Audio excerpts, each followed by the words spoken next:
I wanted to specifically ask a band that you've lauded for many years, Nine Inch Nails. Mm-hmm. Was there any influence of them on Blaqk Audio?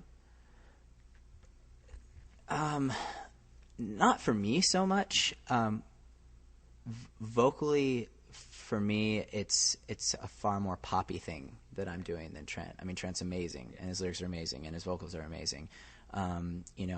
But for me, the place I was coming from was closer to Erasure than Trent, right. If you will. Yes, Makes I sense. would say that I definitely had some Nine Inch Nails influence, but if I ever sat down to write a song and I had Nine Inch Nails in my head, it would come out like Fear of Being Found or something. Yeah. Like, it never translated to something that sounded like Nine Inch Nails, which is, for me, usually the way. Like, if I'm listening to something and I get totally stoked about it and I sit down and write, it comes out something completely different than that, which is good because, you don't want to emulate something. I don't want to sit down and write a Nine Inch Nails song because I was thinking of Nine Inch Nails. So, I know I'd spoken to you before, Hollywood Bowl Show. We talked about how With Teeth wasn't our favorite Nine Inch Nails record. How do you feel about Year Zero, if you've had a chance to? I love Years. Yes. I think it's such a forward record, and I think it's such a great representation of what what's going on with Trent, and I think it's a very bold record. It's fantastic. Zero Sum is my favorite song for sure. I think just exactly. Yeah, me too. I think it's great. And it's a great record, and I did love With Teeth as well. But I do think he just keeps reinventing himself and outdoing himself, and he's one of the few great artists still making music, and it's great. It's great to see him still doing it. Would you guys open for Nine Inch Nails if Trent offered it as Blaqk Audio? Yeah. I don't know how we'd go. I don't know how we'd go over with that crowd, because we're a little on the more poppy dance side. Yeah. But I mean, even opening for Nine Inch Nails as AFI, would be, or at least playing with Nine Inch Nails in some capacity would be great, Yeah. Because we never played with. Yeah. We never played with them. No. They're doing a tour in the fall. Are they doing a CS tour? Trent, take us. Take us. Take us. Make sure your fans don't kill us. Take us and tell your fans to be nice.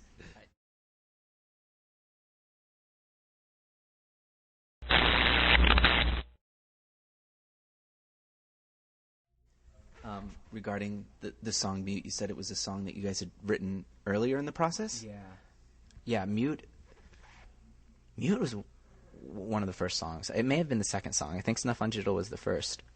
But I want to say that... it was in that same...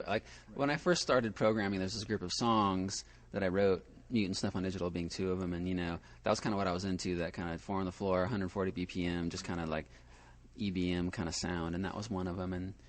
we kind of branched out after that and started exploring new stuff, but, I really like Mute. I think it's a really good song. Lyrically, if you look at it, it's actually, you can tell that it's an earlier Blaqk Audio song if you pay attention, if you really get that involved into it. Is there any way we're going to get the lyrics for that? Because a lot of people have been asking on the board. Oh, they're not available? Actually, okay. It's funny because I was going to actually tell him today, you should put up the lyrics to Mute. I'll put them up. I will put up the lyrics to Mute. And when you look at them, they will probably read more similar to an AFI lyric than a Blaqk Audio lyric. And Black Electric lyrics need to go up. I will put up Black Electric and Mute for your reading and singing along enjoyment.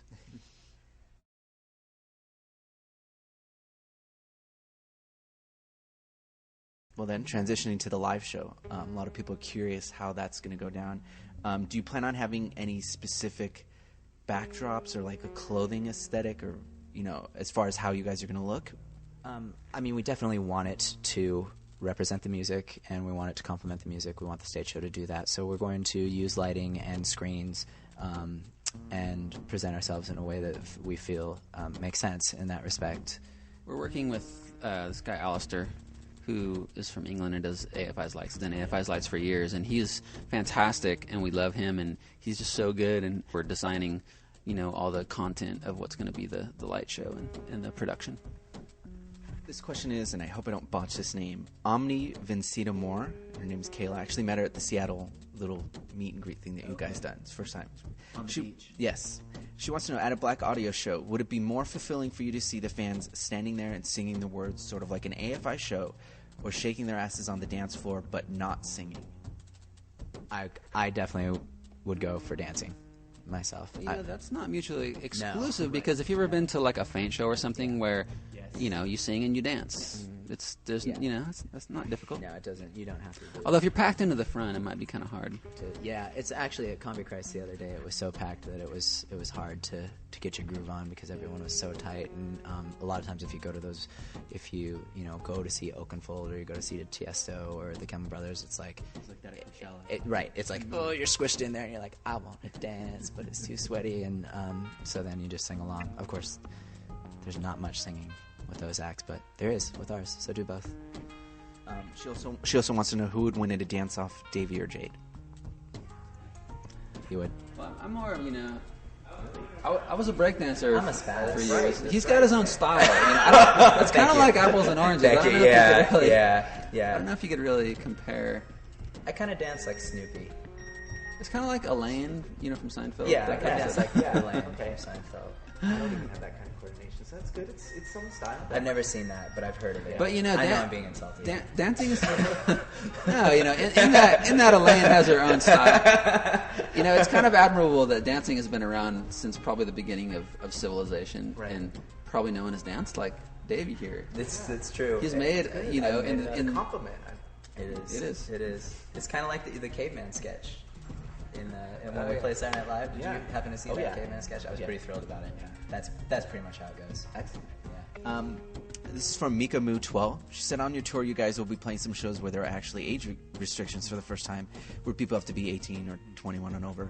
Do you feel more comfortable playing these kind of shows, given the sexual content of the lyrics, or is there no difference? Oh, it doesn't have anything to do with the lyrics. I mean, those shows are that way because they're dance parties.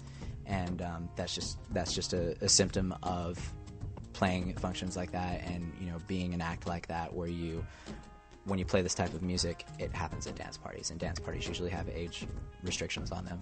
Yeah, I mean, we still, I think, at least I speak for myself when I say that we still are, we support all age shows. Yeah. We don't, want to start playing 21 and over shows, but like you said, that's a dance club. But the lyrics, I don't think there's anything so scandalous in the lyrics that like a 16-year-old person would be like, oh my god, like, I'm so embarrassed to hear this. I mean, actually, that's part of the point of what's going on, is you shouldn't be scandalized by what's going on in the lyrics. I mean, that's part of what you should be paying attention to. And if you are, you need to settle down and go reevaluate your life. Yeah.